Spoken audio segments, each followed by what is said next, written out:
Hey everybody, and welcome to Hex Token Channel. Yes, your host Superman in the house. How's everybody doing? Hope you're doing well out there. And I'm going to try and slow things down all the time because I get so excited. I just want to talk so super fast like Superman. It's just the way it is. But we're going to try and slow things down. I hope you guys are doing good. Don't forget to subscribe on the way in. Smash that subscribe button. Hit the like button on the way in. And of course, hit the bell. Hit the bell. It'd be pretty cool. Actually, I just come back from the cafe. It was pretty cool hanging out, having a nice little latte, living the dream there. So it was kind of cool. Hope you guys are doing well up there. And yeah, get into it. Let's get into it. Get in the chat. Let's have a vibrant chat, have a fun show today. And of course, we're going to get into all the cool stuff. Now, Richard Hart put out his latest Pulsechain update. It's the same. We've seen this before, this update. It's ready when it's ready. So we're going to talk about that later on. Yeah, stay tuned. That's going to be, we're going to talk about that a bit later. And of course, it's ready when it's ready. We've heard this before. We're just, it's going to be ready when it's ready. That's pretty much it. So we're going to talk about that later on. So stay tuned. What else there? We've got Lights Beneath in the house. Hello. How are you today? Very good. Hex, EHEX, PLS, and PLSX for the win. Absolutely Lights Beneath. We've got Sandy Beach in the house with the Sandy Beach. I love it. And of course, Groot in there too. Woo-hoo-hoo. Hey, Hexkins. Good to see you. Groot is in the house too. What else we got going there? Hello, Hex Token, everybody from Sandy Beach. We've got Wookie in the house. Hey, Wookie's Jedis are in the house, so good to see you. Vets in crypto as well. Bang, bang, 2023. Good to see you, Vets in crypto. Tortoise Johnny as well with the hugs. I like that, Tortoise Johnny. Appreciate it. And Lies Beneath with the latte. That's right. I had a nice little latte. The cafe was pretty full actually, even though a lot of people were on holiday. You know, they go out of town as it were. But the cafe was pretty full. Happy New Year, Hexkins, Pulsekins, and Pulse Hexkins from DX. And Blair in house where says, G'day all, g'day, says Blair. And a crypto, a lucky box in as well. Hello, hi from Texas. Say, good to see you, crypto luck box. And yeah, from Texas. Good to see you in the house there. All right, let's get into it. And of course, get in the chat, say hello. And let us know any alpha or anything else you want to say in the chat. That's kind of cool. We got just two general principles of the channel. We're a no drama channel, so as tempting as drama can be sometimes, we're a no drama channel. We just like to talk about crypto and all the cool things like that. We like to talk about cool community stuff, but it's kind of, we're also a family channel, so we try to keep the language PC family channel there. That's about it. So welcome to Hex Token Channel. So we got Bitcoin in the house, $16,681. That's up a little. It's up a little bit here. Has been kind of in low volatility mode for at least a week, has it? We got ETH there as well at $1,214, up 1.12%. So that has moved up about $15 or so. That's around that mark, maybe $20. So ETH there is looking a bit better. The hammer's not yet fallen. I'm not suspecting it's going to fall in January. Can't really see any catalyst at this moment. Maybe February or March when we have interest rate rises and other stuff coming out, perhaps. We will see. Now, the one thing I do need to put out is the financial indicators for this month. I probably should have put that out on the 31st, but I was doing something else, having New Year's Eve. So just the way it goes. We got BNB. There's so many stuff I say. BNB. It's up 0.6% at 245. Let's have a look at some of their standouts. Both of the stable coins, USDC and USD Tether, are both slightly below peg at the moment, which is interesting. We got Litecoin is looking pretty good. Litecoin is up 5.8% at $74.89 for Litecoin, $74.89. It's having a bit of a good day in the office. Solana, which has been under pressure, Solana is up a massive 13%. That's pretty massive compared to the rest of the market, $11.27. It looks almost like the old bull market days, right? Let's get some of this double-digit growth. Let's get that across. Let's get back to the bull market. That's up about 13% there at the moment. I'm just having a look. Anything else there?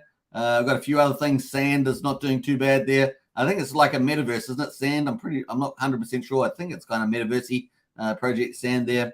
And of course, OKB there as well is up 6% to $29.26. Just have a look at some other standouts there. GRT, not actually familiar with GRT, but that is up 5.6% to 5.9 cents. Maybe some of those you are holding that in your portfolio. Maybe you're happy about that movement. So that's kind of cool. Just having a look at stuff that's actually down a lot. The only one that's really red is this XEC, and that is down 5.7%, but it's got 4 zeros in it, so it's down quite a bit there. That is the state of crypto at the moment. The hammer's not yet fallen. In fact, we're looking a little bit better today, even with ETH up 1%. And very nice, as we say, very nice. All right, so that's pretty much it. We're going to get into a bit of the crypto news. This is about the only story that seems to be floating around at this level, and it is the Winklevoss says crypto broker Genesis negotiating in bad faith. So the Winklevoss, remember, they control a decent percentage of the Bitcoin. Say crypto broker Genesis negotiating in bad faith. And of course, the twins there, so one of the two twins there. That is Cameron and Winklevoss. And they're slowly getting older, aren't they? They're slowly getting older. They're pretty young when they started. They're slowly getting older there. Still young, but, they're getting older. Cameron Winklevoss, who founded crypto exchange Gemini Trust Co., and his twin brother on Monday accused a digital currency group CEO Barry Silbert of bad faith stall tactics and asked him to commit to resolving the $900 million worth of disputed customer assets by January the 8th. Gemini has a crypto lending product called Earn in partnership. Some of you may actually have that if you participate on these kind of platforms with DCG's crypto firm Genesis. Genesis halted customer withdrawals in November following the collapse of a major crypto exchange, FTX. So this is all part of that contagion impact. And of course, this is the two highlight. These are the two big platforms that are in profile at the moment. There's Gemini and Genesis. Winklevoss said Genesis owed more than $900 million to some 340,000 Earn investors. This one in the chat, if you feel like it, if you were one of those. And of course, he had been trying to reach a consensual resolution with Silbert over the past 6 weeks. However, it is now becoming clear that you have been engaging in bad faith stall tactics. And normally you do that because you're trying to manipulate an outcome, or because the state of your platform is not very good in terms of the financial balance sheet. So we'll see. Winklevoss wrote in an open letter to Silbert that was posted on Twitter. We are asking you to publicly commit to working together to solve this problem by January the 8th, 2023, he added.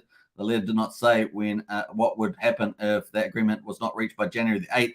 It'll be interesting to see whether this impacts the market leading into late January, after the 8th of January. Winklevoss wrote that DCG owed Genesis $1.65 billion with a B. So it's not trivial money. It's not millions. It's billions here.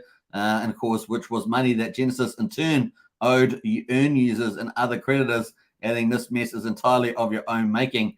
Silbert responded in a tweet that DCG did not borrow $1.675 billion from Genesis.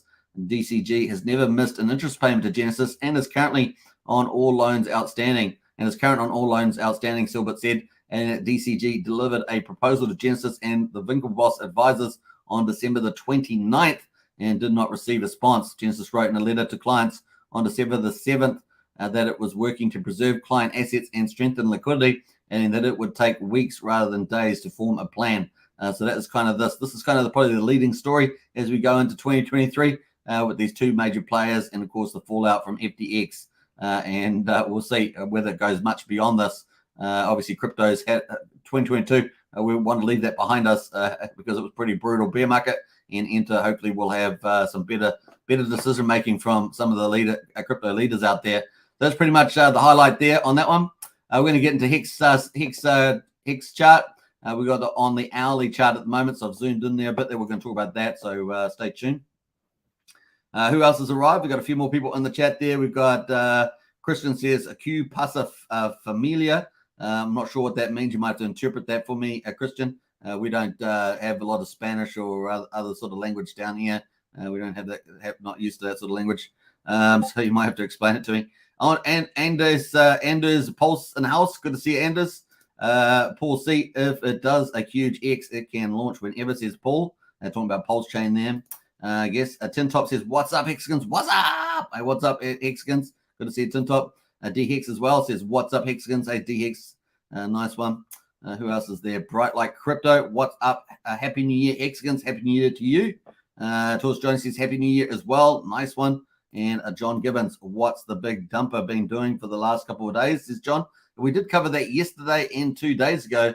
2 days, yes, a couple of days. We have covered quite a bit of those dumper stuff. We're going to be checking the whale bot, so stay tuned. That's coming up. We'll see what's in there at the moment. I did notice that Richard Hart also commented on one of the big sellers, but he's taking it from the profit point of view. And I'm not sure whether, I think a couple of the tweets that Richard's been putting out, maybe not the best fit at the current time, but hey, look, he's free to do what he wants. So just the way it goes.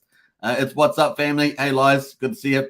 All right, so let's get into it. We've got the price of Hex at the moment, 1.835 cents. This is on the hourly chart. So we've had a bit of a zigzag, haven't we? Up and down. We've been zigzagging up to 1.9 cents. And we get some larger holder decides to exit for some reason at this particular time at 1.75, and we're back up. The market ports are back up. That's kind of cool. I love it when I see the market buy back up, even with the large holder sells. It's nice to see that, right? It's kind of cool. Let's have a look at the volume on there. There's the volume there. You can see, and of course, nice to see it pull back up. That's showing a bit of resilience there by the retail. We are having quite the retail distribution from some of the larger holders from the old G days getting sold out into the retail. That's kind of cool. New people being able to lower their average price, especially if they were people that bought up during the bull market, are now able to get that massive volume for lower prices and bring their average price down maybe from 25 cents down or 40 cents, getting it under 10 cents. So it's kind of cool. Some people getting it really, really low, depending on how much they're picking up. So kind of cool strategy. In other words, you don't have to wait for that big return back to 15, 25 cents. If you get your average down to, maybe 4 cents, 3 cents, then you're not that far away, right? So it's kind of cool like that. And Pulsechain is still coming. There's no difference about that. I've posted the videos from one of the dev members in Pulsechain.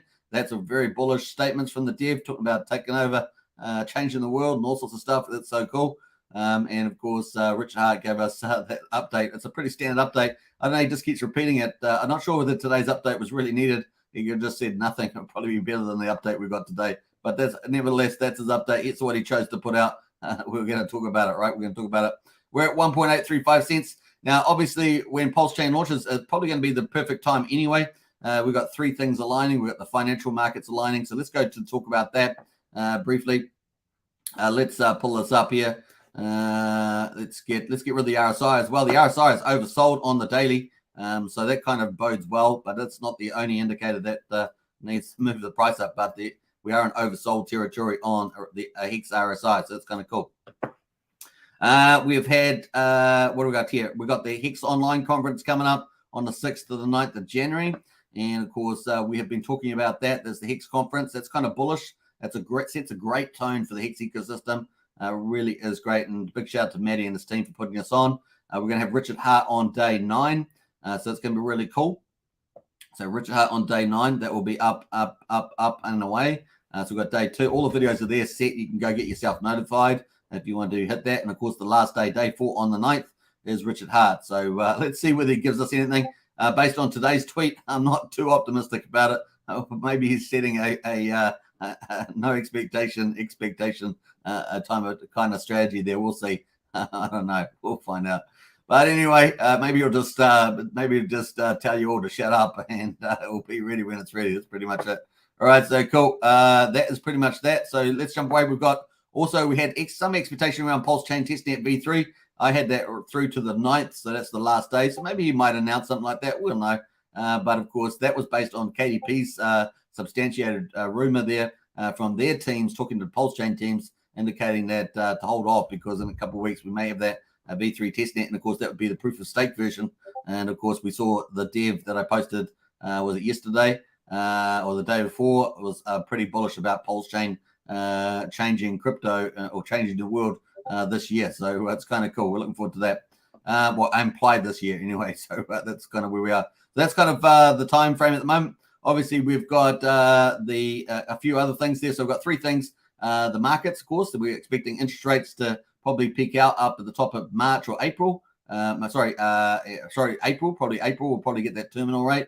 Possibly May, but a good chance of March. And that would be pretty co-aligned there with the Shanghai update with the ETH withdrawals. That's pretty important for the proof of stake that ETH is running at the moment. And of course, ignoring the bugs issue, which their teams are working on.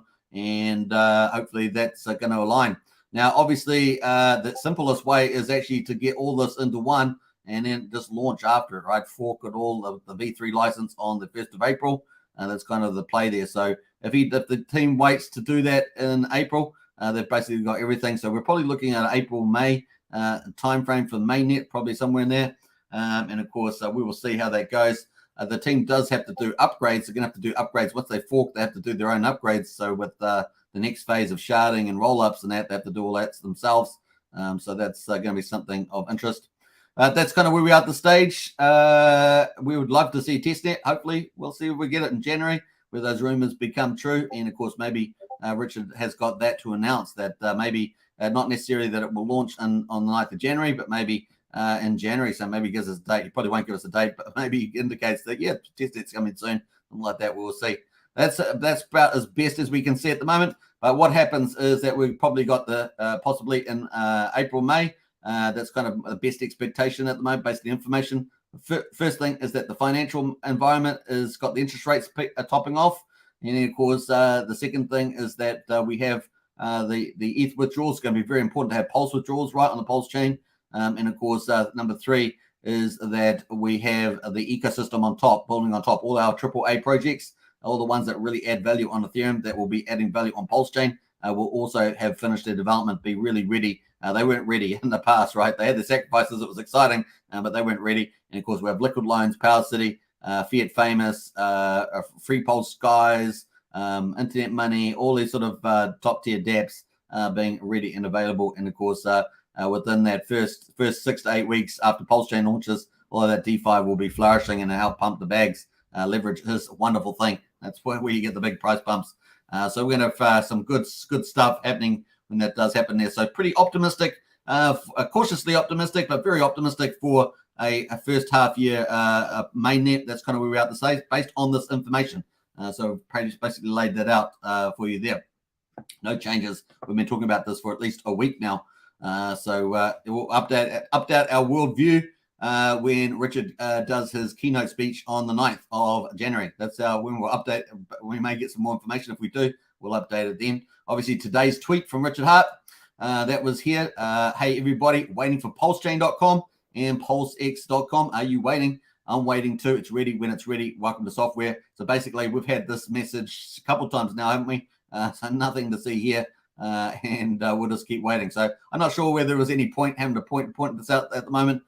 He could have probably put something a bit better, but that's just what he puts out. So he's free to do what he wants. We've got the ETH 2.0. We've got Funding Jim responding here with a whole ton of stuff here. Lots of it's all pointless, really, if you think about it, because we're waiting until it's waiting. It's kind of all these comments are kind of meaningless. So, yeah, here's one here, waiting patiently, RH. There's the skeleton. That's probably the truth, right? And at the end of the day, we're just waiting. We've got no control of it, so we're just waiting. That's all you can say, right? So some people, I've laid out the land is that the actual delay is going to work out for us because of those 3 things: the financials, the Ethereum development with ETH withdrawals, and of course the ecosystem building on top. So it's probably going to all happen at the right time. But of course, people are getting a bit weary, and that's normal to be the case when it's taken so long. What else have we got going on here? Yeah, lots of these comments here. That's the one there. I was going to use that picture for today, but I've used it in the past when he used the last time he used we're waiting, I'm waiting, you're waiting, and of course our software's hard. Last time we had the update, I used this picture, so it was kind of funny there. That's hilarious. All right, so cool. We've got lots of other comments in there. You can go through and read them. I'm not going to go through and read them, but that's the way to go. I don't believe you. That's from Ron Burgundy. Stay classy, San Diego. Stay classy, San Diego. That's pretty funny. All right, so yeah, we've got lots of cool things going on there. Lots of people responding to that, as you can imagine, in that thread. So that's pretty cool. Let's jump over to the. Richard had some other tweets I was going to talk about. So let's quickly talk about that before we get into the Wildbot stuff. What was the other one there? I'll just retweet that stuff. Why not? This was the one here. Hex.com has made so many rich. It's funny. Obviously, people are less rich, right? Because the price is down at 1.8 cents. But this is talking about this. Occasionally, you see a whale murdering the price, and for fun check. This is part of the redistribution thing, right? You get a big pump, and of course, you get the early whales who are free to do so sell down, particularly the ones that are not staked. So you remember, a lot of OGs are still staked. We've got a lot of numbers. We've got a lot of sharks. We've got a lot of dolphins, a lot of squids. Those are kind of the early OG, the larger holders. And most of them are just staked, got staking ladders. Some of them have probably had early stakes come out. Maybe they're 2 years, 3 year stakes. They've probably come out that maybe they've sold them, maybe they haven't. But a lot of them have staking ladders. There's quite a few maxis out there. Basically, put a lot of their early stuff out there. So it's really the people that are playing the short game that weren't really interested in that. They probably sold the top of the price, took their millions, and we still see a couple of them still selling down. Maybe they get nervous, whatever. So that's kind of where we are seeing retail distribution. We see sometimes 3 times more retail buyers than sellers, but the volumes are on the seller side. And of course, that's a redistribution phase. We've got to get through all that supply. But as I see it in 2022, we were, I think, fortunate to have the Maximus team, Gold Key, and Dipcatcher building second layer products on the Hex ecosystem. That was brilliant. I was so excited about that, so happy about that. And of course, that's about medium circulating supply and getting that public circulating supply. And of course, then we also had Alex with Icosa and Hedron, and that was super awesome. So that was both combining both of those projects was up to towards 2 billion Hex taken off the market, accelerating the Hex contract fundamentals and building out an ecosystem on top of Hex. That was awesome. I cannot understate how good that was. And of course, that's going to play out further down the track. So every time we get out of the bear market, start going up another bull market on Hex, it's going to be even better if you think about it from a circulating supply point of view. And of course, there's basically less Hex. Now, there's still a lot of Hex around. I think this process is going to take 7 or 8 years to work through a lot of that volume. But every time it's going to get better and better and better. And of course, the more people that we have redistributing to, the more pumpalicious that price will look like in the next bull market, which is pretty cool. And of course, I suspect that Pulsechain will be an early catalyst for breaching out of that bear market. So that we've been into for what, 470 days or whatever it is. So that's pretty cool. Anyway, he's got here kosher. You see a whale murdering the price, and for fun, check where he bought and where he sold. Today, this guy's selling like 150x profit before staking gains. Check my math, and of course, he's got a link there to that one. So we'll have a quick look at that. Let's have a quick look.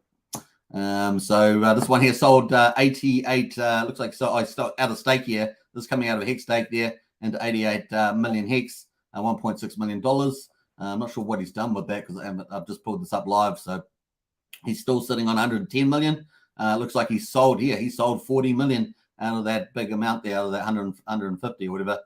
So he has sold some big amounts. Actually sold he's actually transferred some stuff as well. I'm not sure what's happened to there, but sold out there. So they still got 110 million though, $2 million worth. Let's see what he does with that. All right, so that's kind of cool. As usual, I have to educate the very stupid, apparently. See, this stuff here, I'm not really into this sort of tone, the tone where you call people stupid. I'm not really into that sort of stuff. He bought an 80% dip or so. Here's the chart from back then. Sometimes dip buyers do very well. So he's talking about him picking up a dip buy there as well. So cool. Yeah, all right, so cool. That is his thing. He's free to do what he wants on that one. Now let's jump away to, that's the kind of the horizon there. Let's have a quick look at the Hex ecosystem since the bull market. We're going to jump up the top here and have a look where we are. So we're currently down 90. Let's have a look here. 96.5% is down from the top of the market at the moment. That's 470 days. I figured 465. That wasn't too bad a guess. I guess I have looked at this a few times, but 470 days is the Hex bear market. That's a pretty long time, right? The 365 days is a year. And of course, that's kind of we benchmark bear markets with a year. And of course, here we are at 470 days. So it's a pretty long time. But that being said, Hex's narrative is, even though it has its own fundamentals, own narrative, even though during this time we built out the Hex ecosystem, we now have 2 billion Hex or so off the market just from the Maximus and the Hedron and Icosa ecosystems. We have we are tied to Pulsechain. The narrative of Hex is very tied to Pulsechain. That's just the reality. And of course, the longer Pulsechain takes, the longer this is going to probably draw out. So this is the way it goes. That being said, of course, we are getting excited about the potential here based on what I've laid out that we may very well see, maybe within, let's get to, so let's say the middle of April, let's say 15th of April, that'll be 100 days. So we could very well have it out in that time. I'd be a bit worried if the team wasn't able to technically execute adding the fee in. I'm optimistic though, because the dev was optimistic, right? So my only curious thing was the technical execution. Now we know that they've been able to play with the proof of work for ages and ages and ages. That was 18 months probably. But we want to know, you've got to fork the proof of stake. It should be, I guess, fairly easy to add in the fee. I don't know what that technique is. 0.25% fee. Change the parameter of the S load should be free to do, just toggling a variable there or constant. So it should be easy to do. And of course, the 15th of April there. So we're talking about 100 days potentially. And of course, we will have a good idea whether that's going to be reality when we hear Richard Hart talk on the 9th. Is it going to give us some alpha? Will we hear about Pulsechain testnet v3? That is the kind of time frame. If we get the Pulsechain testnet v3 out in January, that would be very bullish for this sort of April-May type of time frame, especially with the rest of this, the ETHW, and of course the V3. Now, if they already understand the proof of stake, which looks like they do, then we would expect to have this ETHW, the ETH withdrawals, and they may very well wait for that. Probably be the easier. If you're going to come into here February, March, and you haven't launched, you might as well wait for the ETH withdrawals, right? So I kind of feel like we're going to probably get that now with the ETH withdrawals and wait for after that. That's probably the most likely scenario. Rather than having to upgrade, you just fork it with the full system. You won't have the ZK rollouts. That's the next phase. It's all coming out. They've got to develop that and all that sort of stuff. We don't know how long it's going to take. But if you get this ETH withdrawals all in, then your whole system is ticking along, and you can just run your TPS that you're running on that system. And of course, it's just like opening up another McDonald's in the street. You're just opening up another McDonald's and you're taking some of the congestion, and that's sort of the idea that you're doing there. So that's kind of where we are. Now, the V3, if you're going to wait this long to the 16th, middle of March, assuming it launches, now we're assuming that they get this out on time. I do think they probably will get this out on time. This ETH withdrawal upgrade with the Shanghai upgrade here, EIP 4895. And I'm probably think they probably will after they had the successful merge. Remember, the merge was all the way back here on the 15th September. So you're sort of counting your days all the way through to there. Let's say to the middle of March. That is 181 days. That's 6 months. I think that's probably quite doable. So I think they'll probably be able to do that. And of course, then we've got the Uniswap V3 license on the 1st of April. So we may very well just wait for that, right? Rather than using the V3 AMM estimation that we got in May last year. Just if you're already in this time zone, then just screw it. Just wait for the actual data from V3 and just fork that and then have it all together. So you're probably looking at April or May, I think, at this stage. Anytime earlier, that'd be a surprise to the upside, right? But I think we take this onto account maybe April, May, and of course that would time perfectly with the top of the terminal rate on the interest rates, and that's what we've really been worried about in the markets. The stock market has to worry about the real economy and, of course, how that impacts earnings. But crypto doesn't really have to worry so much about that. We're worried more about sentiment and capital flows, right? That's what we're more worried about. So that's why we look at the interest rates there. So that's kind of cool. That's kind of where we're at on this one. Okay, let's see how we get on. I've got that time frame in here at the moment. That's our best information. Obviously, as we get more information, we'll update this expectation. But I think I'm feeling pretty good about it entering into 2023. And of course, seeing the dev post that on New Year's, that was kind of his New Year's airdrop. About a Pulsechain taking over, changing the world, Richard Hart changing the world. That gives me a lot more confidence, right? That was a better update than the RH one, right? Because it gave you confidence rather than just the usual, it's going to be there when it's going to be. We already know that. So there's no news there. So I was excited about the dev update there to kind of go for that renewed confidence as we enter 2023. Very exciting. All right, so let's have a look at the Whalebot, see how we've been getting on there. Now, if you haven't checked out that video that I did on the Pulsechain dev, definitely check that out. It's kind of cool. What we had 8.8 million Hex here bought on Uniswap 18 hours ago. So that was kind of cool. 8.8 million. Thank you very much. We like that one. Now, some of these are traders, right? So there's difference between long holders and traders. But of course, that T-share is waiting for no one, right? The T-share rate is going up and away. We had 20 million here in stake 9 hours ago, 644 days. So congratulations. You got to remember they're getting this big reward of 6.4 million, which is great. They used the Hex contract as designed. They got rewarded for doing that. But of course, the share rate's just going up and to the right. So they will never get as many T-shares, even with the reward that they've got there. So it's kind of cool. Just the entry. We had another one here, 5 million with 117% ROI, 51% APY there, 843 days. That's also similar as well. 27 million Hex stake for 95 days. Another one of these short stakes. I consider anything between like 3 months, 90 days, and 120 days. Those are our short, large holders that are staking and just rolling over, capturing that interest potentially. Some of them scrape it sometimes and use it as an income. Some people will just reinvest it. So they just like the flexibility of shorter stakes. There's an opportunity cost to that, right? And that is the share rate keeps going up, right? So that's the opportunity cost. Sometimes it can go up significantly because of large returns that are coming out by other stakers. So that's kind of cool. Hexanaut here. I haven't seen this. Hexanaut says Hex is up 31,000% from launch bottom in 37 months, outperforming ETH by 5,000% in the same amount of time. What happens next to Hexkins? He's saying there. So it's this little analysis. Jump past that. That's pretty much it from that one. That is the whale bot. So we've just finished the day. We'll just roll over the day. So 2 minutes over into the new day. And of course, it's currently the 3rd of January here in good old New Zealand, and it's currently 1 o'clock in the afternoon, well, 2 minutes past 1 in the afternoon on Tuesday. So we're well in the future. That means it's the 2nd of January in the United States, Europe, and places. So they're still back in time. Now, one thing I want to look at was the global stakes. So let's have a quick look at the global stakes. We had that big stake coming out, if you guys recall. We were looking at that for some time. Let's get into the beginning of, let's go back here. That's close enough.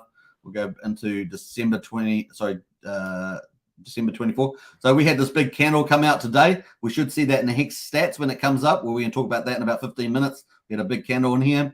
Just can't remember exactly how much it was. Actually, it was 600 million, something like that.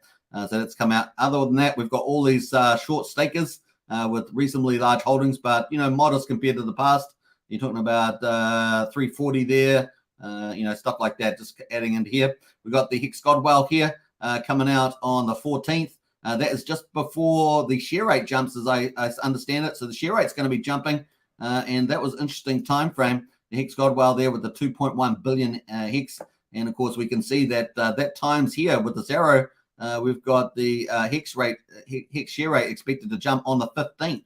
On the 15th there. So we're expecting to jump from 25,800 to what's that? 26,448. So it's about about a 600 Hex jump expected on the 15th. So that's an interesting time placing there from the Hex Godwell. I'm not sure whether this is what it was it was aware of and was deciding to just stake till then. Maybe it's going to do something else, stake again. We'll see whether the timing fits there on that 24-hour rollover. But that's kind of interesting. It was just interesting to me. So that's kind of that. And then after that, look, we don't really have a lot. I mean, we've got a few little candles. This over the next year, by the way, just over the next year to February 24. We've got 286, 280, 259. I do think we have a lot liquid, right? We have a lot liquid. But we're talking about something I think probably estimate is probably around 15 billion is my estimate. But that's kind of where we've got 620 million stakes expiring in September.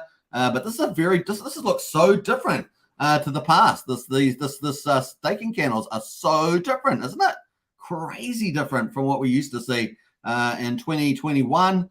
We had billion Hex stake candles all over the place, and then in 2022 that started to subside. And this is 2023. I mean, it's just bizarre. So is this winding up for a real Hex rally? And of course, with Pulsechain, it really is looking crazy good. Now, that being said, of course, we do have a lot in circulating supply, so don't want to understate that. And of course, what people do with that. So it's going to be interesting. All I can say is bring on the heart wallet, right? Bring on the heart wallet sacrifice. Let's eat some of that circulating supply up. Yeah, boy.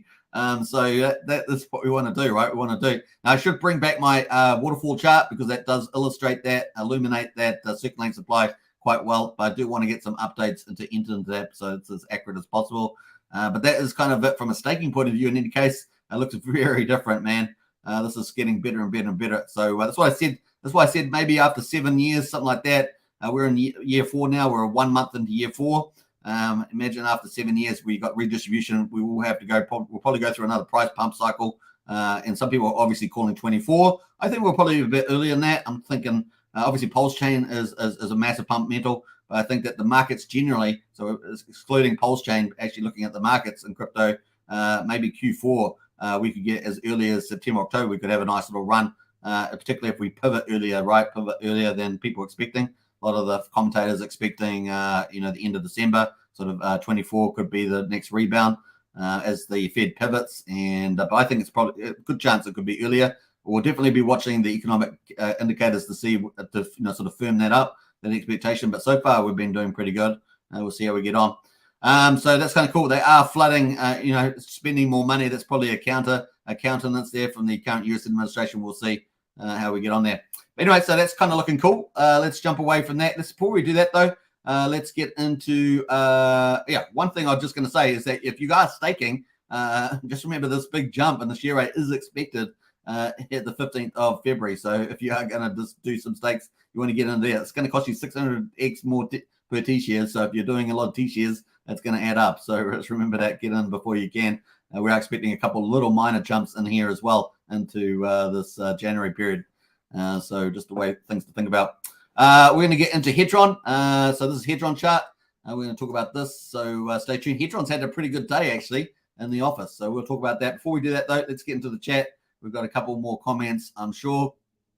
A big welcome to everybody, of course, in the new year. We're on the 3rd of January. Can you believe it already? Crazy. Let's get into it. How far back do I have to go? Seems like there's quite a few comments since I last did my checkup here. Definitely got up to there. Got up to D-Hex for sure. Got up to Tortoise Johnny. Got up to John. I partially answered that with Richard Hart's comment. We got lies beneath this. Nicholas is in the house. Hey, Nicholas, yo, boys, just informed me about Hedron. Cool. I'm just up to Hedron, so that's good timing there, Nicholas. Tortoise Johnny says, hi, Lisa. Chilled out Superman after visiting a cafe. Says PSI, could that be one of those Amsterdam style cafes? No, I'm in New Zealand, man. I'm in the bottom of the world. There's no Amsterdam cafes down here, man. This is we've got more modest type of cafes, more modest cafes. Nothing flash like Amsterdam. Hedron is dope, says Tortoise Johnny. What's up, family? Says John May. Good to see you, John. Welcome. Hit that like, says John. Definitely hit that like, y'all. And we've got John May says, thank you very much. I think this year's, John says, I think this year's going to be epic for us, but sadly horrible for most. Yeah, we have Pulsechain. Think about all the other crypto projects out there that are in the facing the potentially recession, the interest rates and things like that. We've got Pulsechain coming. No one else has got anything like this, man. And it's not just Pulsechain and Pulsex, which is amazing by themselves, but the ecosystem is going to be it's going to be so good. And you got to remember, a lot of that's built by the community, right? A lot of that stuff's built by the community. It's going to amplify majorly, and of course, I think be major enablers as well for the whole ecosystem. So excited about that. Now, I did say Randy Alasky actually did a little video on his price expectations for the year. And I'm just trying to remember it now that I started bringing it up. Why did I bring it up when I started forgetting about it? But he was pretty bullish on Pulsechain. Now, I'm just trying to remember his number, so you go double check his video. But I think it was his expectation of Pulsechain launching this that could do. I'm just trying to remember. I think it's 100x or something like that. Let's give or take. Let's do 100x. I think it's pretty at least 100x on the Pulsechain. And I think he was talking about 20 or 30x on the Pulse X. It doesn't mean that he said it's going to be volatile, like I say. Which is because it's going to be massive. You can have some people that are going to sell down, some large holders will sell down. You're going to get that, but you get so many buyers wanting to come in, it probably absorb that. But it's going to be volatile. It's going to be in waves as well. Like I said to you, we're going to have waves. So we're expecting the launch to be like basically Pulsechain launches. They don't tell us about it, and then of course they've got 1 or 2 days. They're going to set up run the AMM bot, and of course they set up the PulseX liquidity, lock in the LP. And of course, have all the ratio. Then, of course, 1-2 days ratio trading. The official bridge opens up maybe 1 to 2 days into it. And then, of course, we're going to have everybody coming in. We might have a lot of the airdrop people trying to do ratio trading. We're going to have maybe quite a bit of dumping going on for certain things. A lot of people buying, that sort of thing. And then, of course, within 4 to 6 weeks later, we're going to have, all the DeFi coming in. So we're going to have liquid loans. We're going to have oracles like Tower operating. We'll have the Pulsechain, Pulsex prices will have, evened out, at least for a time period, evened out, inverted quotes, and stabilized a bit more. And of course, then we'll have all the lenders come in. And then, of course, that's when things really start to move. So a lot of people will think, maybe it's after a week or something. Oh, we've done it all excitement's happened. But no, that's not how it's going to work, because we have all these DeFi lending, alpha lendings, all the top stuff coming in 4 to 6 weeks later. They're going to launch, and then of course all the lending leverage comes in, and people start buying up the assets, accumulate the assets.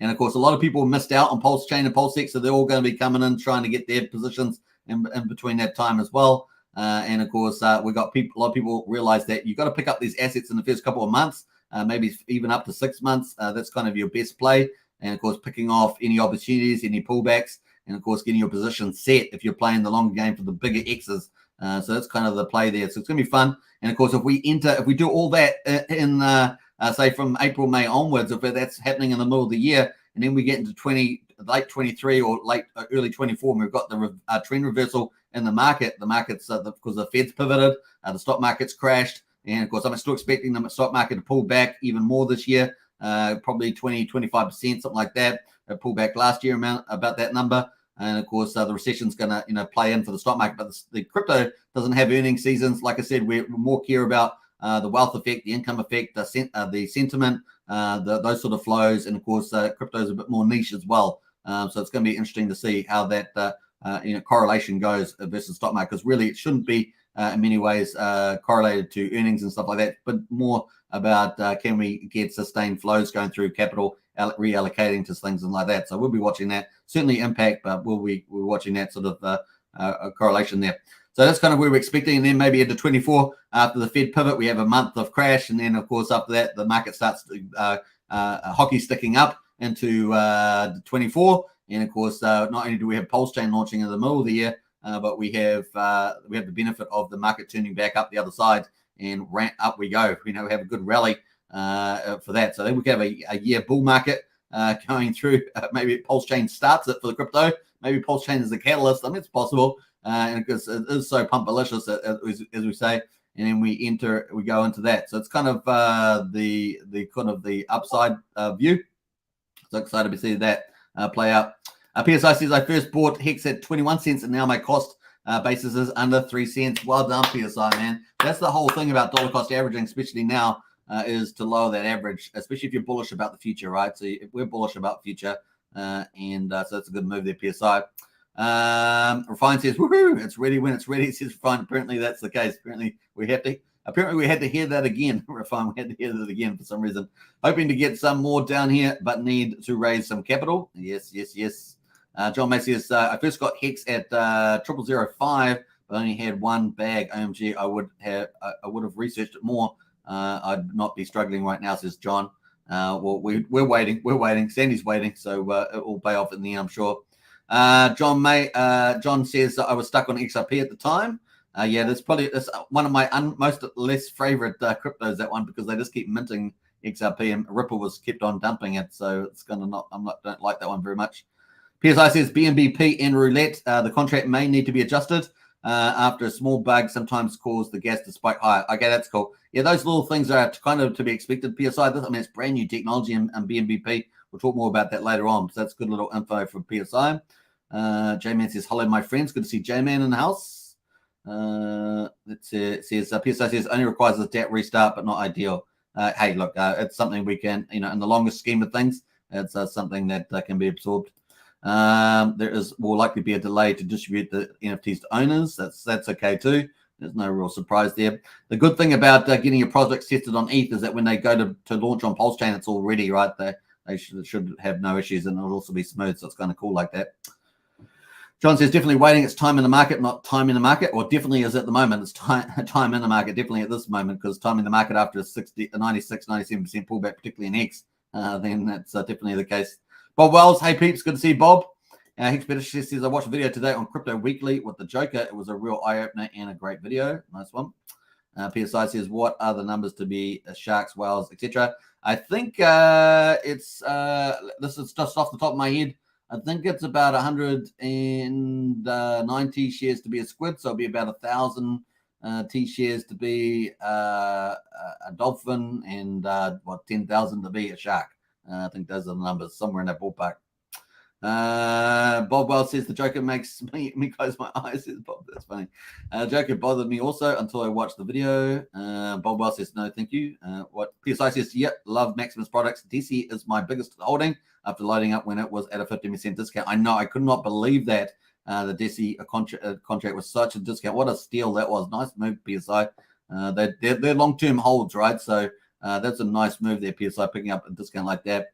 I just take everything with a grain of salt, says John. What is this? Bob Wells says there was quite a few early streamers that completely lost the plot. Yeah. There's always a bit of that going on. Streamers are just people too. I keep saying that on this channel. I know some people start to treat streamers as more than they are. They're just people just like you you and me. Just I'm a streamer, but they're just, you know what I mean? They're just people.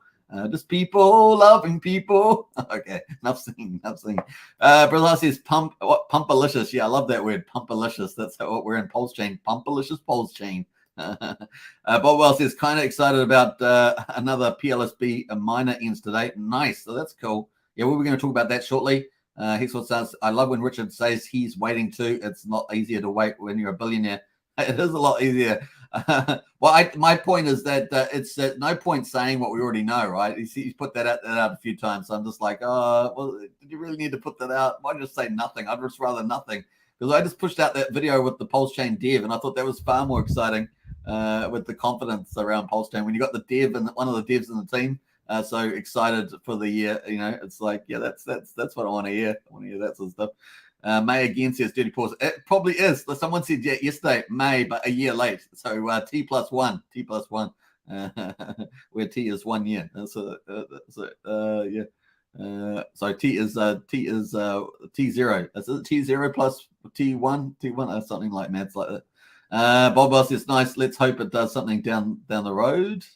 Tortoise Johnny says coming from the bottom. Now my team's all here. Yeah, that's true. Tortoise Johnny. What else there? PSI says, I just can't believe we're talking about April 2023 launch. It's fine. It's just crazy after the whole May launch thing. Yeah. Well, this is kind of that we're just trying to make an assessment based on the information we have. That's kind of where we are. And I like to have it all written on the chart because we can all see it together and just give you an idea. Obviously, we change that position based on information we get. But so far, it's kind of the lay of the land at the moment. I really would like to see Pulsechain testnet V3 out, even if it's not the full, the final dandy in January. That would be very, very cool. See a proof of stake fork. Man, that's kind of bullish to me. What else there? We are the patient one, says Dirty Pause. We are indeed. Crypto Cav's in the house there. Whoop, whoop. Good to see Crypto Cav. And Wookie says there's been a big drop in WhatsApp NFTs, 21,807. Yeah, we're going to talk about that in a second. So let's get to a bit of this. I'm going to come back to some of the chats here. We've got 1,145 on Hedron. Had a nice little pump here. This is really cool. Better than Hex at the moment, actually, because Hex, we had a nice little rise, but some large holders decide to sell down. The market has tried to absorb it, but that's kind of where we are at this stage. But Hedron actually having 2 good days in the office there. The high of the day so far, 1186, and we're at 1145 with the low of 10,066. So a nice day in the office there. What we want to see is the orange line, which is the 9-day exponential moving average, cross over the 21-day exponential moving average. Remember, the difference between a simple moving average and exponential moving average is the exponential moving average weights the days that are the more present days, the contemporary days, so the days that are up the front here more than the days in the back here. So that's why we have a better weighting to the current time. And of course, a nice little cross here might be super bullish, sort of confirming an uptrend. We kind of see it back here. Sometimes they're very shallow. Depends on the general trend as well. You got to take them into account, and of course, special events as well that we had here. This is the only chart that hasn't played out that we've had on this channel. We've been calling the directions pretty well on this channel. This is the only chart that hasn't played that out, and one of the reasons probably was because people could just mint so much, right? And I think that's become self-evident that the minting was just too strong up at this price level as well. With all the OG mints there, because remember, this was to Hex stakers, and of course they could just mint, especially the launch bonus ones. They can mint the heck out of it, and of course we ended up seeing out of this first wave. I was expecting to see, several trillion Hedron burned, and of course it only ended up being about half a trillion. So just didn't play it quite that way. Now we do in February. We've got a second wave where we've got over 25,000 T-shares compared to 71,000. So we'll look to see how that plays out too. Hopefully the minting will start to, decline there. I haven't seen any models on that. Maybe Crypto Sloth or somebody is looking at this sort of stuff. And it's kind of, it's me. I just have enough time just to do a general review. But that's where we're at, 11:45 on this. So that's kind of cool. Let's have a look at the auctions. We've got 4,359. So it has come down. We're up at 5,500 at some stage. We're getting slowly flushing out these HSIs out of the liquidity queue. These are the ones that have not yet been brought into the auction house. We've got 37. 37 today is in the auction. And, of course, you can go bid on these. There are some people are getting some real nice deals. Let's have a look through to see what some of the big ones are that are around. just because that always seems the most interesting, is the most biggest. There's value for everybody though in retail, because you can pick up a couple of T-shares at quite a decent discount if you get a good price, auction price. Obviously, Hedron has pulled back as well, so if you're coming from stable coins, it's a good deal. We've got 148,000 Hex there, 18 T-shares up for grabs. Let's have a look at, is that it? I think that's the one page. So we've got 17 is open at the moment. So these ones are all closing over the next day. These are the ones that are closing over the next day here. So you can bid for those if they so choose. Make sure you do your maths. Obviously, with Hex so cheap, imagine Hex back on a bull market. These things are all going to get pushed up in value. It'll be a bit of a steal by that time. Obviously, nothing on this channel is investment advice. You must do your own diligence. So that is kind of the play there. Let me just close some of these sites here, just so I can just lower the computer output. We're going to have a quick look at Zen. These are the airdrops free claims. Now, you can go to our Discord. The link's in the video description. We have two different chats. We have the Richard Hart chats and the Pulsechain chats. And, of course, under the Pulsechain chats, we have airdrops free claims in there. So you can go to that and you'll find all the ones that we know of that are open. And, of course, you can do your due diligence. But, of course, if you qualify for those, you can claim. Now, Zen's a little different because it's kind of a free claim mint. And this is from our founder, Jack Levin. It's kind of interesting. It's not what I do mostly. I talk about mostly what I call probable plays, projects that are established, got big communities. They're probably the closest thing to kind of traditional investments, but with potential way better upsides that you get in crypto. Whereas possible plays are kind of, they possibly could come out good. They're a bit of a dart play, but there are different quality levels, right? And I consider this quite a high quality possible play, especially now that it's moved into NFTs and burning. I think that's kind of cool. I see 4 phases for the Zen. High inflation came out first about 88 days. It's almost 90 days ago. So that's come out. Then the second phase is NFTs and burning. And burning is good, right? Because it deals with the inflation. And then the third phase will be staking NFTs. And then the fourth phase will be lending and potentially leverage. And of course, on top of that, there could be lots of other things because they're trying to build out the development teams. They talk about having something like 25 or so. Of course, the core team there's got 3 people in the core team under Jack Levin. So we're going to watch to see how it plays out. Now, a couple of the advantages that they have, obviously one of the negatives is the inflation because they're on the log 2 function. So we have a lot of inflation at the beginning over the 8-year period. And then it decreases dramatically as we get into the second half of the 8-year period. And of course, you can get pretty much around about 60,000 Zen a day at the moment. And of course, it will be about 10 Zen in 8 years. So you can see most of the inflation's at the beginning. The other side of it, of course, so that's the big deal. So people are watching the burning with the Zen NFTs. That's kind of the play. Now, the positives are that they're doing multi-chain, so 10 chains already. And, of course, that's cool. The other side of it is that they are affecting the burning on the ETH chain and getting a lot of free marketing that way. And, of course, getting a lot of attention from exchanges because they're always at the top there, burning. They're also obviously paying the stakers pretty good yield. And, of course, the third thing is the network effect, right? So trying to get more and more people, targeting 100 million people. So this is their plan. This is their team plan. So I'm just reiterating what they're doing. And, of course, we're watching this pretty closely with the burn. So actually, we're going to bring up some of the stuff here. But this is kind of the price at the moment. The price is at 502683. You can see it just got buy the news and sell the rumor. And down it went, right? And I saw this trigger. People were planning to dump this. You could see it when it played. And it just went bam. That's what they did. And down it came. And, of course, we ended up here. So we're just kind of with the zone at the moment. Now, if we go out to the daily and have a look at this whole chart, just to give it a cool view, and get rid of the RSI there. And you can see this is the chart. And that's that log 2 function growth, just massive growth and volume inflation. But we have seen this slow down at the moment with the Zen NFT burns. We'll be watching this pretty closely. Now, we're going to go to Zen Turbo and have a look at the supply numbers, see how this is getting on. So cool. Let's go to the dashboard and have a look at the numbers. So here are the numbers at the moment. So 2.75 trillion has been pushed into the supply. 189 billion is staked. 2.9, almost just under 3 trillion has been in total supply altogether ever. But of course, you got to take out the staking and things like that. So so far, 16,550 ETH has been used to free mint these Zen tokens. That's almost $22 million at the moment. So crazy numbers. And of course, it's been at the top of the gas burner. That's kind of the cool there. Let's jump down to the numbers that we want to look at, though. And that is these numbers down here. So we've got the Zen supply. And of course, we can see the last day liquid supply 2.7 trillion there. we've had a daily new supply 77 billion Zen. It's a pretty significant amount. Typically, you might get 50 billion, 60 billion, 70 billion. It's kind of the top, the sort of average range. And then occasionally you might have some big number, 150 or so every so often. So it's kind of play there. Daily stakes today, 16.5 billion staked. And the burn today, 16.2 billion burn today, which is not too bad. Daily new liquidity. So if you net that all off, daily new liquidity is 60 billion. So that's the kind of play there.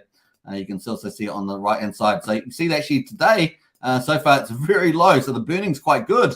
The staking's good. And of course, the actual inflation today is really low, 0.05. That's pretty good, actually. That's kind of possibly that's holding up this price at the moment because the market's going, okay, that's doing a bit better than I thought. Even if they thought people were talking about 23% burn at the beginning, they got about 5.5%. But I thought that was good. Just didn't think it's not like absolutely amazing. Like a 20 or 30% burn would have been absolutely out of this world. But you got to remember that's a lot of dollars too, right? So the market's getting its head around this whole thing. And it's kind of the play there. So we'll be watching this. It's kind of an experiment, but I think it's got a lot of cool things going. The biggest thing that for me that's about this project is are people continuing to mint? And they do seem to be very addicted to the minting. So I think that's kind of the best sign that this project may have life in it yet. So we'll be looking for that. So that's kind of the play there. If we look at the pie chart, we can see the burn is currently at 248.8 billion burns, 7.7% so far of all the yields. So pretty cool. If we ignore the yields, which excludes the penalties, then we're looking at a 248.8, and so it's 7.8%. That's pretty good. That's not too bad. I mean, it started at 5.6, now at 7.8. It's not too bad. So people are definitely doing more burnings there. So that's kind of cool there. We've got the total trends. 545 trillion is expected over the 8 years or so. That's the estimate. So far, people are mining 44.2 trillion. In other words, that hasn't been minted yet or claimed. It's still mining. We can see all those mines by the day in the green daily ones there. And of course, the accumulated number is in the yellow. So we're watching that. It's going to be fascinating to see this project. I love stuff that is pushing the boundaries in crypto. We're going to be interested to see where this all heads. So far, I'm kind of following this with increasing optimism about this. We'll see. Obviously, nothing is certain. This is more of a speculative possible play, but I will call it in that high quality category there. Now, 4,113 NFTs have been minted so far. That is pretty good. It continues to grow. I suspect this will continue to grow. There are 3 different categories. There's the Apex, there's the Limited, and there's the Collector. The Collector doesn't require any Zen burn. And, of course, people just the number of wallets times the number of days determines the rarity of that particular NFT. Obviously, the Apex is the one that people talk about a lot because there's only 10,000 of those. So we're watching that. I kind of feel like we had a decent start. We'll probably have a so-so days, and then we could see that growing over time. And if we see that, then this game is on. And, of course, they're going to have more products and more teams building on top of this. Remember, this is focused on being a medium exchange as opposed to Hex, which is more of a store of value. That's what you kind of compete to, trying to hold that store of value up there. So we will see how this goes. That's kind of the play there. Let's have a look. Jack Levin had a couple of updates here 21 hours ago. Out of 240 billion of total Zen burn, 160 billion were burned by only 16 Zen NFTs. Let that sink in. So that's a pretty decent time. So cool.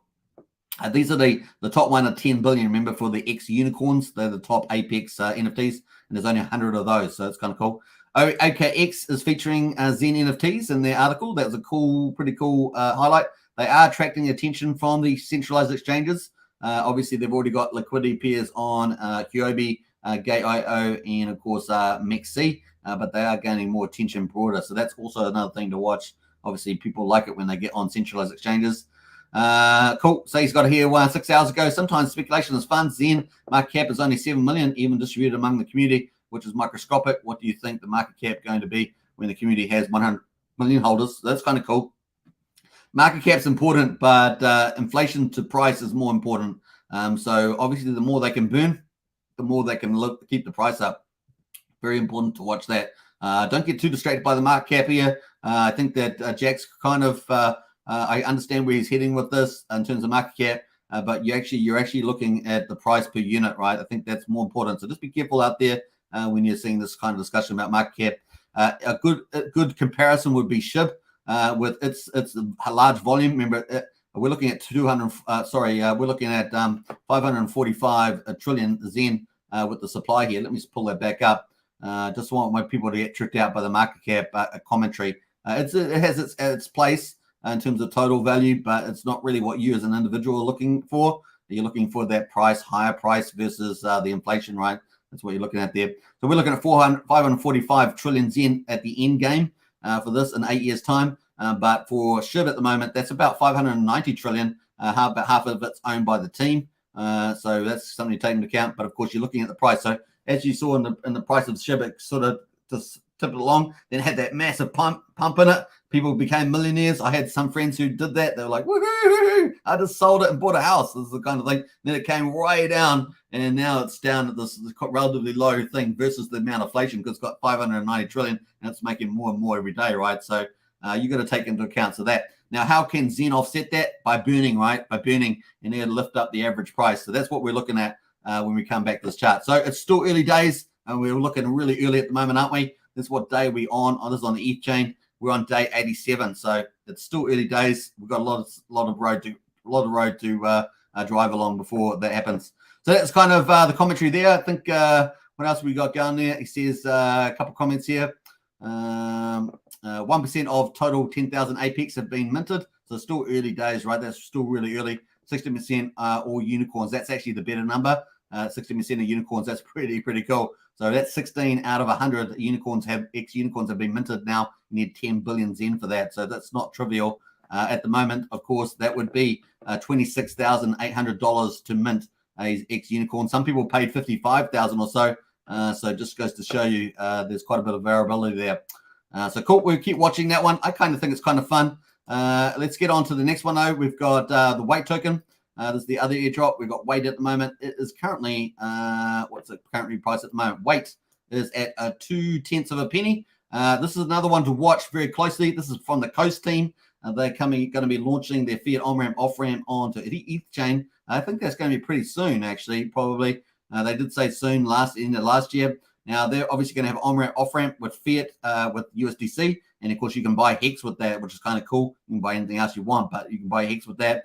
And, of course, that's going to be cool. That's also coming to Pulsechain. And they're also doing one of the stable coins. We're expecting at least 4 or 5 native stable coins.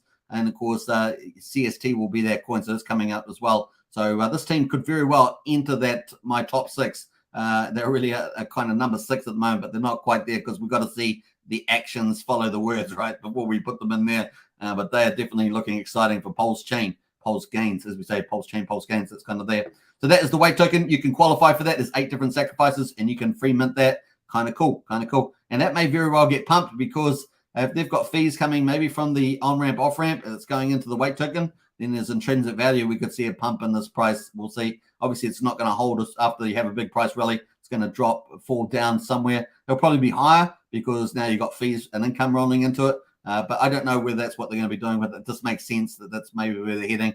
We'll find out. So make sure nothing investment advice there. It's kind of just where I think that might lead to. Poor pleb at the moment. That is pretty poor, but at least it's free. And of course, I saw some videos, some people pumping it up. You know how the tokenomics and poor pleb. I'm just like, no, I don't really see any reason for that. But it's free, and it's like maybe $1.50 or something. And I can't seem to open this chart, but it's at 501964. So we'll see how it gets on there. No real catalyst for me for that one, but it's free. You get about 1.4 million per claim. You can see if you qualify for that.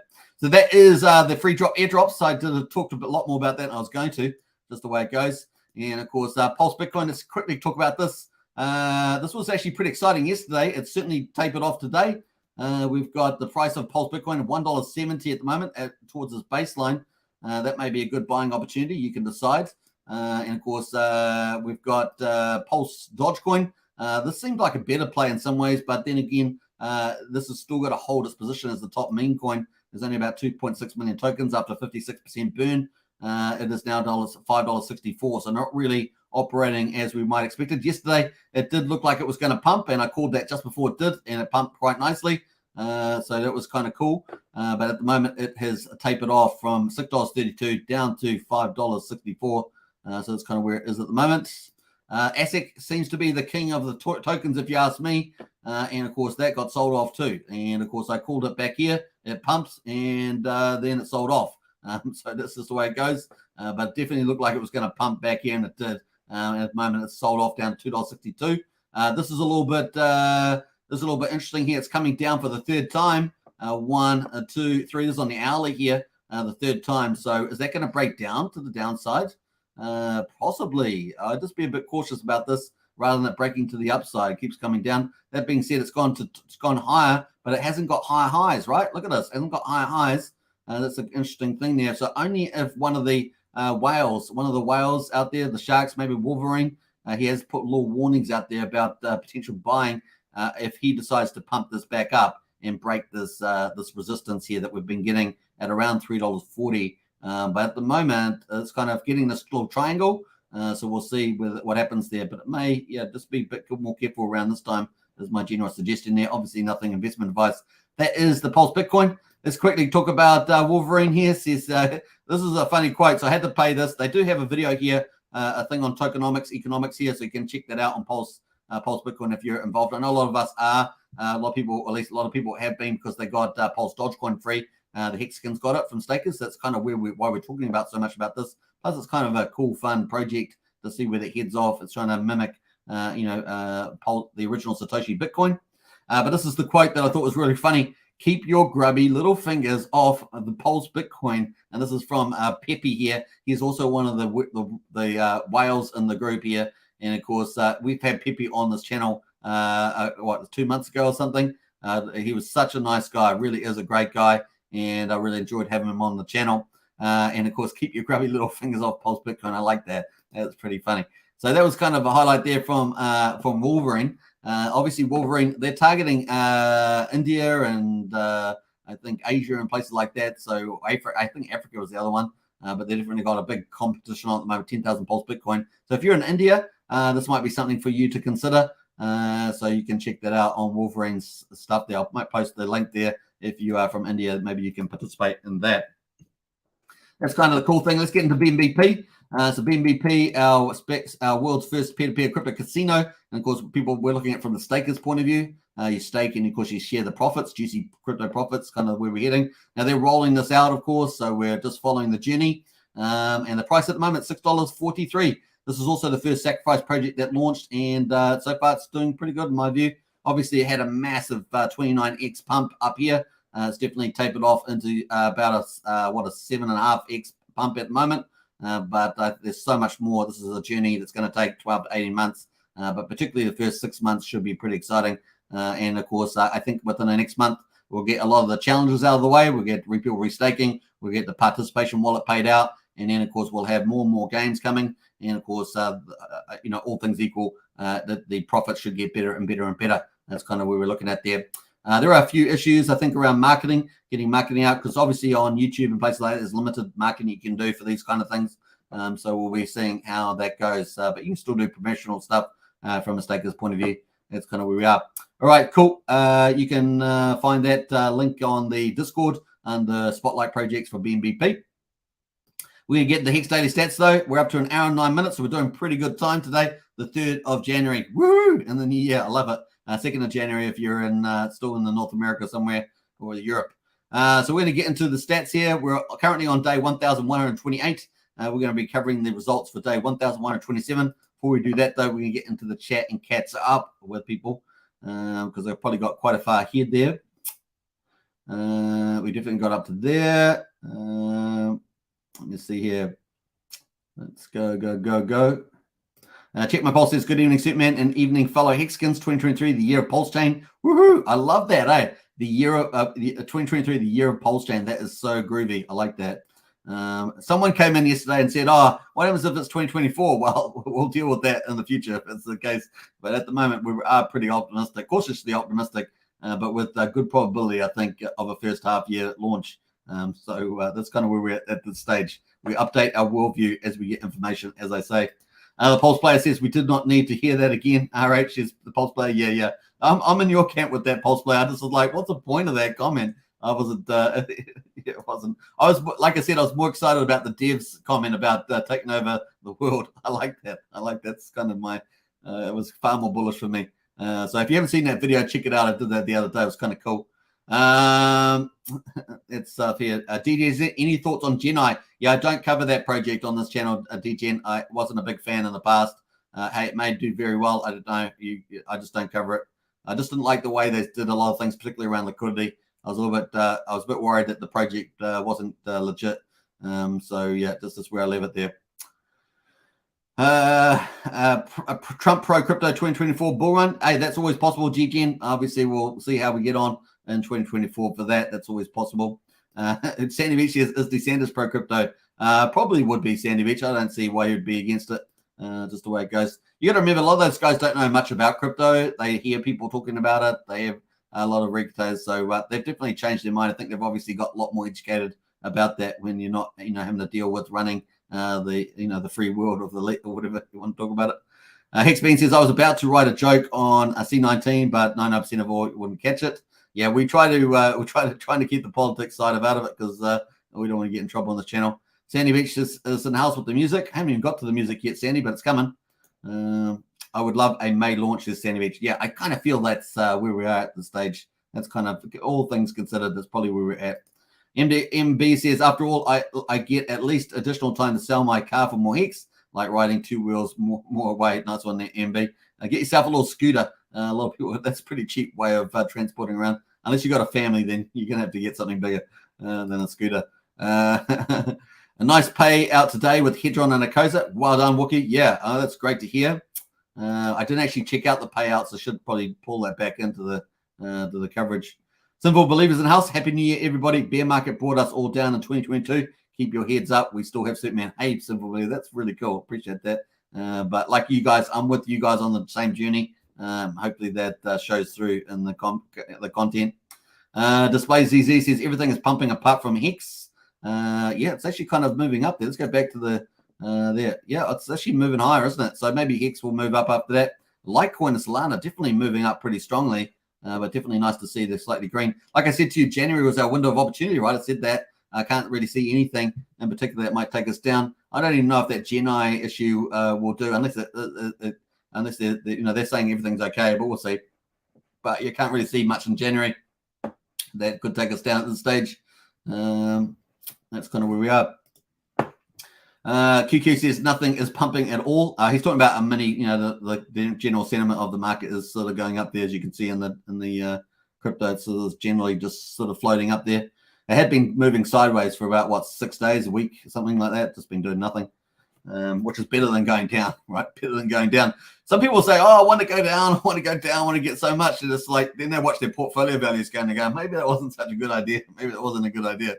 I was saying that for months. People were coming in and going, "Oh, get my limit orders," and I was going, "Are you serious? I mean, your portfolio value is going to go right down." I don't know if that's a good thing.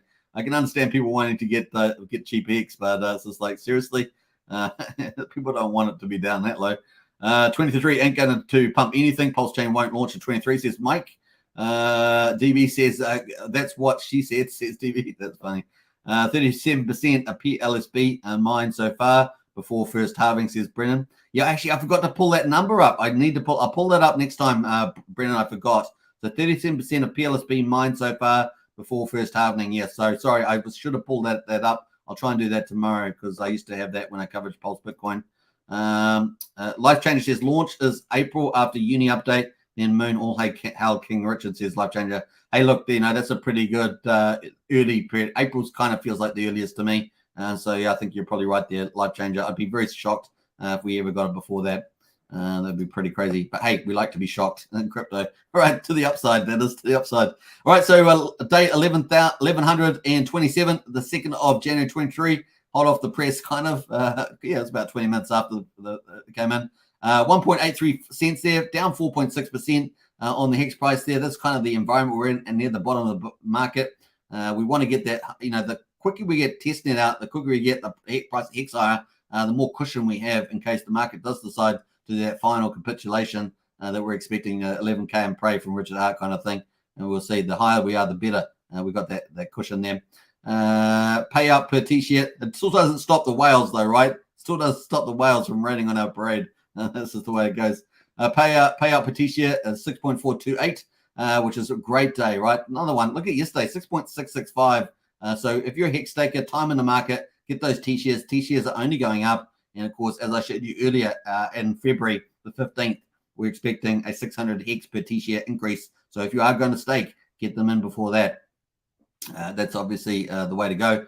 $465 for a T-share, obviously, and the share rate up 6.4 to 25,417. Remember, the only way of getting this cheaper is by staking out longer. Longer pays better is one of the features of Hex. When you go to stake Hex, there will be an effective measure of your Hex, which gives you basically bonuses, and then you divide that effective Hex total by the share rate, and of course that will give you the number of T-shares, and the T-shares are your money printer. They basically you get a Hex payout per T-share from the reward pool. So remember that the T-shares are part of the ownership pool and gives you allocation from reward. So you can get 20% more shares per year, staking your Hex up to 10 years. That's 200%. So it's about a third of the price there. So just remember that. Average stake length 6.53 years. So Hexkins who are staking Hex are around for a very long time. The annual percentage yield rate in yield and emergency in-state penalties is 37.39%. That's paid out in Hex terms. Obviously, USD price will do its thing. Go through bear markets, go through bull markets, go through parabolic cycles, do all that sort of stuff. Liquidity there, 387,542,000. That is liquidity pool. And, of course, that is up from yesterday, about 20 million Hex. It's actually it's not as high as some of the other days that we had. We're up near 400 million for a couple of days, and not quite that high. 9.7 million liquidity, so pretty similar to yesterday. And, of course, 1,275 ETH in the pool. Looks like whoever put the ETH in there ended up pulling it out from the looks of it. It's got down to 1,275. What else we got going on there? I don't think that was just price movements. So T-shares down 15,000. Now, we were expecting that big stake to come out, remember? The 2nd of January, we had the big stake. I can't remember exact number it was 600 million, something like that, 629 or something, over that sort of thing. I don't remember seeing that on the Whalebot. Was it on the Whalebot? Yeah, I can't remember. I don't remember seeing it. Anyway, so we had that many T-shares twice now. So we're down to 10,300,000 T-shares. But remember, that was boosted by the Hex Godwell that did that stake till the 14th of February. So 2.1 billion Hex. So we'll see how that goes. And that seems interesting timing to the share rate jump on the 15th. Pretty interesting. All right, so cool. What else there? Let's jump over to the amount of stakes. We've got 10.02% of Hex is staked at the moment. And, of course, we have almost 3.9 million Hex penalties. Very, very good day for Hexkins. And, of course, look at these penalties, man. Beautiful. This is the thing, right? When price goes down low, people in stake and all sorts of stuff, they're late and they get penalized. Hexkins get the benefit from that. That's one of the features of a low price. Features of a high price, obviously different, but you get a lot more people selling probably. But that's the kind of the differences that we see with high price and low price. Let's have a look at the numbers. Up 85 to 315,617. This is what you'll see on Etherscan with the circulating supply Hex on Etherscan there. So it's up 85 wallets. That's kind of cool. We would expect that to be a feature of low prices as well. So it's kind of cool. The stakers have been really weird. The numbers of stakers have been really weird, but we've had big stakes come out, right? So that's kind of played into that as well. But we're up 9 today to 116,804. Now, Richard Hart always says, get out there and do direct promotions. So no different on this channel. Maybe that's just doing regular pamphlet drops into your local block that you live in. I always suggest if you're going to do something like that, to do it like on a weekly basis for 3 weeks in a row, or every 2 weeks for, say, 6 weeks, because people, first time they open up, they might just throw it in rubbish. Second time they say, oh, I've seen this before, and they might have a look at it, and then maybe they still throw it in rubbish, or they put it on their table, right? They put it on a table, and then the third time they get it, and they go, oh, okay, I'm going to check this out, hex.com. Here we go. And, of course, maybe you get some sort of conversion there. This is the way it goes. Food for thought there. Okay, so the change in holders up 205 to 520,000. Woohoo! That's kind of cool. I like the 520 there, and that's where we are. 520,000 holders there. Nice. All right, so we're on day 1,128. We are now in our second month of the year 4. So congratulations. We just go on and on and on. And, of course, it's going to be a lot of fun. Now, our base T-share payout at the moment, 6.228. That is our base T-share payout. Obviously, when the Hex Codwell comes out on the 14th of February, we'll see how this changes again. Could be pretty fun as well. All right, so that is the way we're going at the moment. And here is the Hex chart. Let us go to the hourly and let's auto log this. Bam. Now that is the hourly chart there for Hex. Let's see where we go. 1.838 cents. Are we going to get pushed back over that 1.9? We will be finding out at the moment. We'll be finding out. Let's we've got Dank in the house there. Hey, Dank, good to see you. Good afternoon, Superman. Hey, good afternoon to you as well. It is another sunny day here in good old Kiwiland. Not quite as warm as it was yesterday, but definitely not too bad. Kevin Peterson says Hex down to 1.3, full up in January, then Pulsechain launch in February, says Kevin. Wow, that's super early on the launch there. Hey, look, we just don't know where the price will be, where the price is going to go. Some people are calling 1.3 cents. Some other models are calling 0.007. We just don't know where it's going to end up, but at the moment, 1.8 cents there. A Pulsechain testnet V3 would be very bullish. We will see how that goes on there. Icosa up 22%, says Goody. Yeah, I didn't actually look at Icosa. Let's quickly pull up Icosa because I didn't actually look at that. I think I've got it here somewhere. ICSA. Have I got the right pool? I think I have. This is the right one. I think one. Let's have a look. Icosa. What the heck? Did someone pump the Icosa there? Well, look at the volume pump there. We were at 29 cents, so it got pumped today. Whoa! All right, so that's got pumped to 42 cents. That's a pretty nice little increase there just today. That's pretty cool. That's up 35% and currently up 20%. Nice little gains. Yeah, wow. Okay, that's pretty cool. What was I going to make? I was going to make some comment about that. But I can't think of what I was going to say. So that's cool. That's right. I was going to look at the hourly on that, see when it actually got pumped. Okay, it got pumped back here. So how many hours ago was that?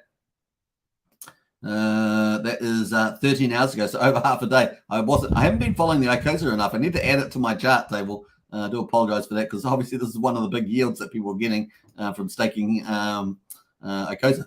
So it's kind of cool. Hedron as well. Wats's. So kind of cool. All right, so that is that. Thanks for bringing that up there, Goody. Appreciate that. Christian says, yes. Wookie says, that's why the Wats's sells, says Wookie. That's why, yeah. Hey, look, we didn't actually go to see the Wats's, so let me pull up Dev Huey because I didn't actually pull that up. Normally I have them up every day, Dev Huey, and let's see what the Watson numbers are. That is the driver, is what Wookie's saying from the sell, I guess. We had 9 Watsons moved on the 1st of January. NFT burned, and of course that got us to 21,844.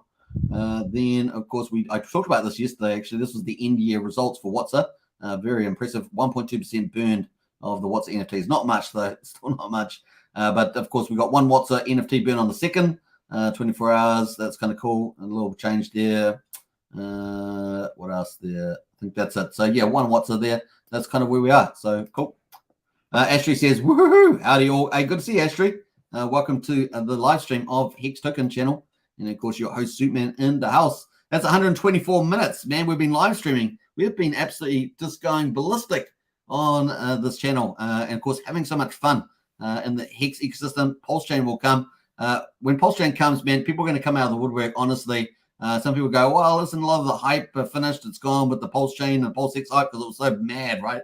It was mad stuff there back then. Of course, we were in the quiet time before all of that happening. But when it happens, man, people are going to come out everywhere. You watch. There's nothing else in crypto, man. What else is out there that is happening? There's a few little things, but not much compared to what Pulsechain is going to be launching with the whole ecosystem. This is not a little simple little fork of, proof of work fork or proof of fair fork. This is a behemoth. And, of course, there's a major founder leading this. There's a major community in behind this that's only just grown. And even the quiet ones in that community will be coming out like flies. Everybody on the ETH chain will then follow. They'll follow the money. And, of course, they'll see all the activity going. There's so many people want to accumulate Pulse and Pulse X. So there's just going to be so much stuff coming in, playing that medium-long game. So it's going to be so much fun when it does happen. And we've got so many top-quality dApps. Think about all the dApps we've got are so good. We know with the Power City and that. Let's have a look at a few of them, actually, while we're here. Liquid Loans. Liquid and Loans there. Let's have a look at some of the interfaces on this. Apparently they're coming out with the version 2, right? So we're waiting for that. So just getting better quality all the time. You can borrow USDL. You can put stable coins. This is going to pump, leverage pump on Pulse and Pulse X and Hex and things. Staking pools, all sorts of stuff. It's going to be so good. We've got, what else do we got? We've got the Fiat dApp there as well. You can play with this. This is a fork of Aave. I don't know how big Aave is, right? One of the top DeFis. You're thinking about Compound, Aave, and stuff like that. This is going to be on there. I hope they do. Apparently, they're coming out with an upgrade in the UI. I hope they do. This is okay, but we'd like to see the standard of this raised. So it's kind of cool. They also got the Famous, of course, which is a fork of GMX, and of course with margin trading. Now, generally, we don't promote margin trading because it gets people wrecked.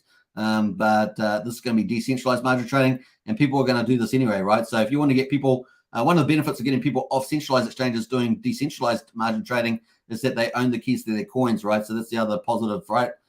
So that's kind of a halfway there to the right place, but probably most important. So this is the trading here as well. In fact, I think I've got a position open. Let me just log on here. This is on Pulsechain testnet 2B. So just let me log on here. I think I've got a position still. I've had this open for a week, haven't I? I think I have. Or have I closed it? Did I close the position? Maybe I closed it. Did I close it? I don't remember closing. Oh, no, it's there. There it is. I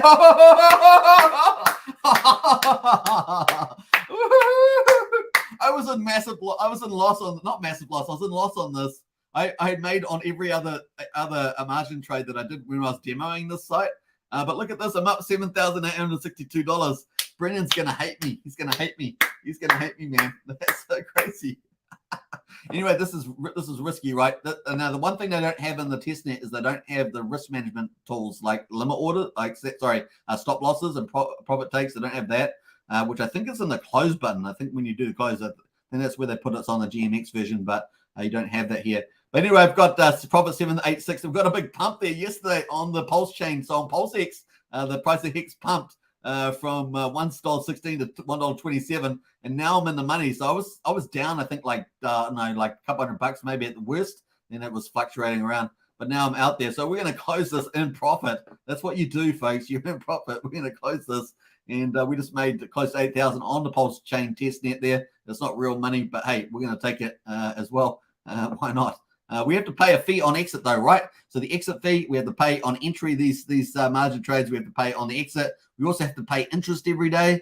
So that's the other thing. You are borrowing the money when you're doing leverage. I think I had a pretty decent leverage on it as well. I can't remember now, but I think I had like a 3.5 leverage or something, which is, you don't really want to go more than 3x leverage if you're sensible. Some people do stupid things. The maximum you can do is 30x on here. Some platforms have up to 100. I'm not sure how common that is now, but it's just insanity, right? So it's insanity because you just get a fraction move and you're out. So they're only any good for very short temporal moves. Anyway, not recommended. But that is it. And of course, I made the profits. Well done to Superman there. That's hilarious, man. Anyway, so we just jump away from that. So we've got some cool stuff. Fork of GMX with the margin trading, a fork of Aave with fiat, fork of Liquidity with liquid loans.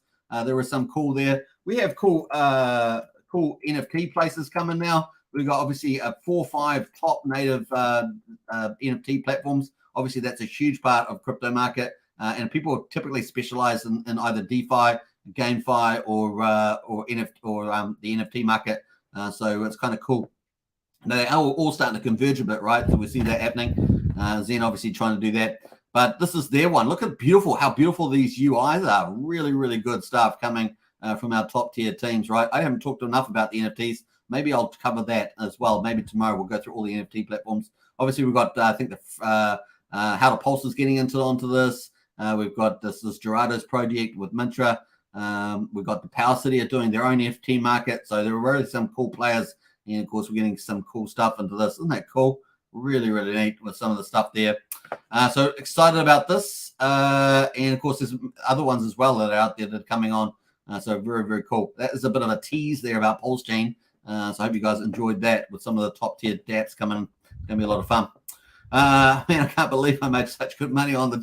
I feel bad about making it because it's not really good illustration of the fact that you can lose money. And of course, they don't have the tools there. So I don't want you guys to get misled just because I did well on 4 trades that you're going to make thousands of dollars every time because I made tons of money off that. It's insane. But you got to remember, it's not real money. So it's just like a game of Monopoly. So just remember that real money is always different when you're doing that. And of course, you always want to use your risk management tools if you are going to be, taking on that extra risk. We typically focus on staking and more conservative traditional products. And of course, just remember that it's kind of where we are. What else? Ashley said it's going to be hard to keep up with all of it. Already it's trying to support so many great streamers. And Jim Rat's in the house. Hey, Jim Rat Crypto. What's up, family? Hey, another consistent Pulsechain Hex YouTuber. Keep up the great work, Jim Rat, as always. And Ashley in the house. Nice profit, Suitman. I know. Don't tell Brennan. Brennan's going to be really upset that I made such a big trade on there. But, of course, the other trades were actually bigger. I think I made even more than the other ones that I did when I was doing that as a demo for the chain. It's hilarious. But you can see the quality of the user interfaces for these dApps that are coming on. And this is one of the 3 benefits. So we're going to probably have the right time. We're going to have the full proof of stake system with the Pulse withdrawals, and our ecosystem coming onto Pulsechain is going to be absolutely alpha. It's going to be absolutely alpha. Now, Richard often talks about vertical integration, right? So he's talking about Pulsechain, the PulseX, and of course a fiat on-ramp, off-ramp, right? We know we're going to probably have 4 or 5 of those native to Pulsechain. We know we're probably going to have 4 or 5 native stable coins.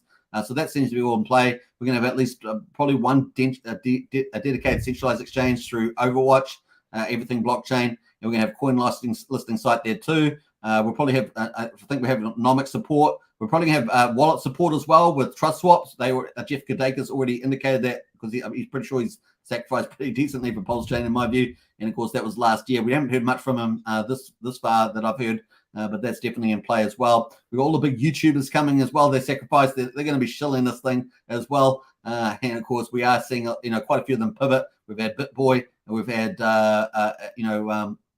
Ivan on Tech. Now we are expecting an interview with Richard Hart on Ivan on Tech coming up in January. That is expected, so that was pretty cool. So we've got lots of things coming. We're just going to be patient and keep that patience going. Patience. And of course, hope you guys enjoyed that tweet from the Pulsechain dev that he's excited about Pulsechain taking over the world. I love that. Hope you guys love that too. That's probably a good place to finish. Jim Rat Crypto says, I can't wait for Pulsechain either. Yeah, we all can't. It's going to be pretty cool. It's going to be very exciting. And Brennan says, don't tell me what. I'm not telling you anything, Brennan.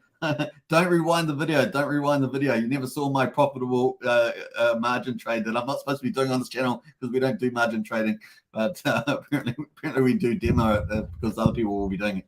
All right, so cool. I hope you guys enjoyed that. An hour and 32 minutes on the live stream. Your host, Suitman, in the house saying goodbye. Don't forget to subscribe, like, share, hit the bell. See you in Discord as well if you like good information, good community. Get into our Discord. It's a place to get into and learn more stuff. And just sharing is caring, as we say. And of course, all the links to all these sites are in it. We've got useful links covering everything. I mean, so much stuff.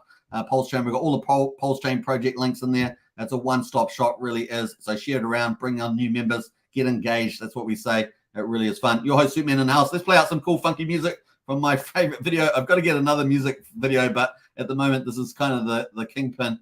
So we'll play this on the way up. Actually, I'm going to play, we'll play this one on the way out because it's kind of the best one from Little Bubble Boy. I think it's Little Bubble Boy. Is it Little Bubble Boy? I'm pretty sure. All right, say cheers, everybody. Bye for now. Take care. Richard Art here in my $3,000 Valentino Rockstud purse, my $3,000 Prada jacket, $2,000 Prada shirt, $2,000 or $3,000 Prada pants, Prada glasses, Prada hat, Prada bracelet, and it's all Prada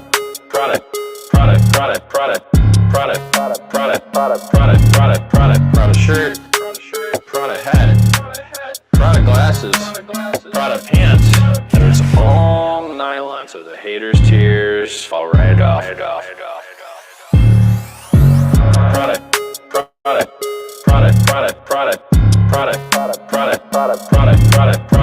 shirt, Prada hat, Prada glasses, Prada pants, and it's all nylon, so the haters' tears fall right off. Lil Bubble, let me ride that rocket.